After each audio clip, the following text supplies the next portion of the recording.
Future young லீடர்ஸா to be a சேஞ்சா இந்த சொசைட்டில நாங்க இருக்கணும்னா எங்களுக்கு என்ன ஒரு விஷயம் சொல்லுவீங்க? இப்போ நீங்க போய் depends upon what kind of leadership you want to be. Political leader ஆகுறியா?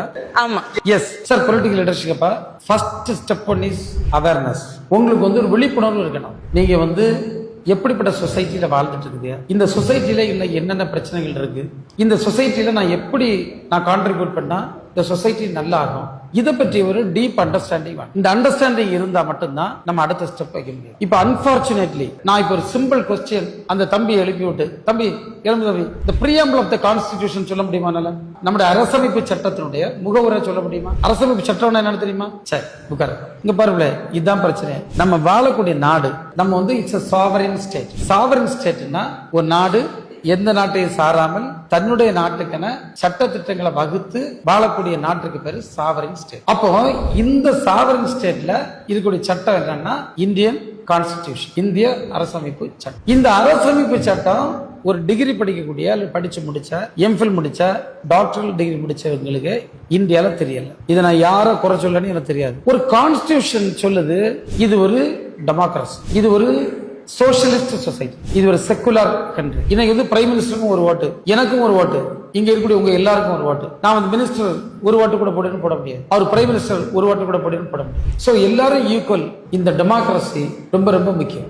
நம்ம நாடு ஒரு சோசியலிஸ்ட் செக்குலர் ரிபப்ளிக். இதுல இன்னொன்னு இருக்கப்பா, ஏன் இந்த சோசியலிஸ்ட் வேர்டு வருதுன்னா, இங்க ஏற்கனவே காஸ்ட் கொண்டு வந்துட்டாங்க. காஸ்ட் இயல்பா வந்தது இல்ல. அது it is a political system created by vested interest. ஒரு சிலர் அவங்க நினைச்சதை நடத்தக்க வேண்டி காஸ்ட் என்பதை கட்டமைச்சாங்க. அதனால தான் காஸ்ட் காஸ்ட் எங்கேயுமே கிடையாது, இந்தியால தான் இருக்கு, வேற எங்கேயுமே காஸ்ட் கிடையாது. சோ இல்லாத காஸ்ட் ஏற்றத்தாழ்வு இருக்கனால நம்ம என்ன செய்வோம், சோசியலிஸ்ட் சமத்துவம் இந்த வார்த்தையெல்லாம் பயன்படுத்த வேண்டிய தேவை. அதனால பிரியாம்பிள் அது இருக்கு. அடுத்தது பாத்தீங்கன்னா இட் இஸ் செக்குலர். செக்குலர் தான் மத சார்பற்ற. ஏன் மத சார்பற்றன்னா, இங்க பல்லாயிரக்கணக்கான மதங்கள், மத நம்பிக்கைகள் இருக்கிறது. பல மதங்கள், பல நம்பிக்கைகள், பல வழிபாட்டு முறைகள் இருக்கக்கூடிய இடத்துல ஒரு மதம் சார்ந்து ஒரு அரசு அமைஞ்சா அந்த அரசு நியாயமா இருக்காது, பயாஸ்டா மற்றவங்களுக்கு இருந்துடும் சொல்லிதான் ஒரு மதம் சாராத அரசுன்னு சொல்லி. இனி இந்த அரசு சட்டம் நம்ம டியூட்டிஸ் அண்ட் ரெஸ்பான்சிபிலிட்டிஸ் சொல்லுது, நம்முடைய ஃபண்டமெண்டல் ரைட்ஸ் சொல்லுது. அப்ப எனக்கு உனக்கு என்ன ரைட் இருக்குன்னு தெரியும்,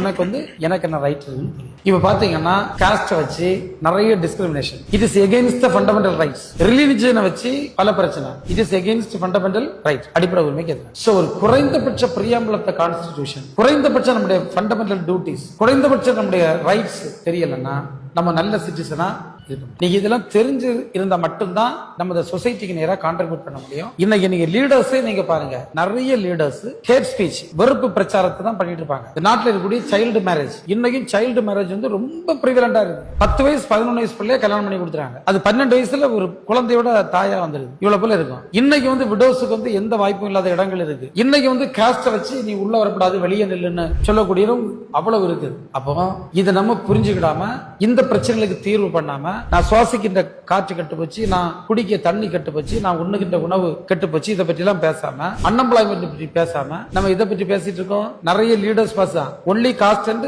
religion they are talking. It is such a foolishness, it is total unnecessary. நம்ம டெவலப்மெண்ட் பேசல, பீஸ் பற்றி பேசல, ஹார்மோனியஸ் லிவிங் பற்றி பேசல. சோ ஒரு லீடர்ஷிப் வரணும்னு விருப்பம் உள்ளவங்க, you have to get into reality and understand that these crooked cunning fellows who talk about caste and religion are biased. அவங்க நேர்மையான ஆளே இல்ல, நல்ல ஆளே இல்ல. அதை விட்டு வெளியே இந்த சொசைட்டியை நம்ம புரிஞ்சு சொசைட்டிக்குள்ள அவேர்னஸோட then you become a responsible citizen. அந்த ரெஸ்பான்சிபிள் சிட்டிசன்ஸ் நீங்க போகணும்னு என்னுடைய வேண்டுகோள்.